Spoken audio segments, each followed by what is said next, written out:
ஒரு குட்டி கதை. சாமர்த்தியமுள்ள வியாபாரி. ஓர் ஊரில் ராமன் என்ற பெரிய இரும்பு வியாபாரி இருந்தார். அவரிடம் நிறைய இரும்பு கம்பிகள் இருந்தன. ஒரு சமயம் வியாபார நிமித்தம் அவசரமாக வெளியூர் செல்ல வேண்டியிருந்தது. திரும்ப பல மாதங்கள் ஆகும் என தோன்றியது.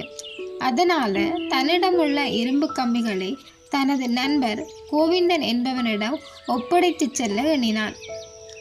உடனே கோவிந்தன் வீட்டுக்கு ராமன் சென்றார். அவருடன் வெகு நேரம் உரையாடிய பிறகு தனது இரும்பு கம்பிகளை அவரிடம் விட்டு செல்வதை பற்றி கூறினார். கோவிந்தனும் அதற்கு சம்மதித்தார். கோவிந்தன் ராமனிடம், அக்கம்பிகளை நான் ஜாக்கிரதையாக காப்பாற்றி வைக்கிறேன். தாங்கள் எப்பொழுது வந்தாலும் அவைகளை திரும்ப பெற்றுக்கொள்ளலாம் என்றார். உடனே ராமன் தன்னிடம் இருந்த எல்லா இரும்பு கம்பிகளையும் வண்டியில் ஏற்றி கோவிந்தன் வீட்டுக்கு எடுத்துச் சென்று அவரிடம் ஒப்படைத்தார். சில நாட்கள் கழித்து ராமன் வெளியூர் பயணத்தை துவங்கினார். பல ஊர்களுக்கு சென்று அவர் ஊர் திரும்ப 3 மாதங்கள் ஆகின. ஊர் திரும்பியதும் நேரே கோவிந்தனிடம் சென்றார். தனது இரும்பு கம்பிகளை எடுத்துச் செல்ல அனுமதி கேட்டார். இதை கேட்ட கோவிந்தன் மிக்க வருத்தத்துடன் ராமனிடம், ஐயா, நான் என்ன செய்வேன்? தங்களது இரும்பு கம்பிகள் முழுவதையும் எலிகள் தின்றுவிட்டன.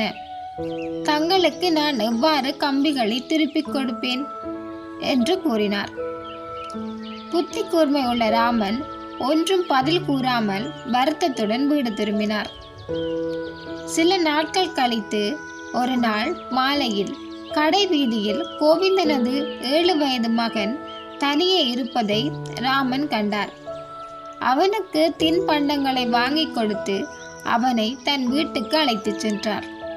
கோவிந்தனிடம் அவனை அனுப்பவில்லை. இரவு வெகு நேரமாகியின் மகன் வீடு திரும்பாததைக் கண்ட கோவிந்தன் ஊர் முழுவதும் தேடி அலைந்தார். பல இடங்களில் விசாரித்தார். கடையில் ராமனை கண்டு தனது மகனை பற்றி விசாரித்தார். அதற்கு ராமன், நான் கடை வீதியில் நடந்து கொண்டிருக்கும் பொழுது தங்கள் மகனை பெரிய பருந்து ஒன்று கவி எடுத்து செல்வதை கண்டேன் என்று கூறினார். இதை கேட்ட கோவிந்தன் ராமனை பார்த்து கோபத்துடன், என்ன ஐயா விளையாட்டு? குழந்தையை பருந்து எடுத்து செல்லுமா? தாங்கள் தான் எனது குழந்தையை மறைத்து வைத்திருக்கிறீர்கள். உடன் அவனை என்னிடம் ஒப்படையுங்கள் என்று கூறினார். இது கேட்ட ராமன் சிறிதும் கலங்காமல், ஐயா, இரும்பு கம்பிகளை எலிகள் தின்னக்கூடிய ஊரில் குழந்தைகளை பருந்து எடுத்துச் செல்வதில் என்ன ஆச்சரியம் என்று கூறினார்.